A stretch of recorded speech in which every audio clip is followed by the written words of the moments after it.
আসসালামু আলাইকুম গাইস, আপনারা সবাই কেমন আছেন কমেন্টে জানাবেন। চলে আসলাম আমার গ্রামের বাড়ি।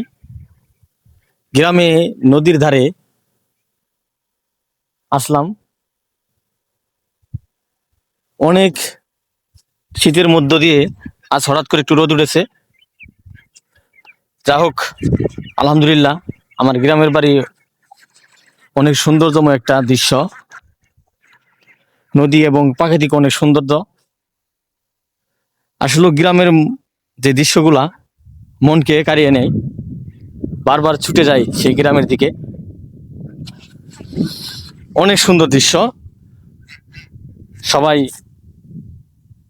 কমেন্টে জানাবেন আমাদের বা আমার গ্রামের বাড়ি কেমন এবং নদীর ধারে দৃশ্যগুলা কেমন। সবাই ভালো থাকবেন।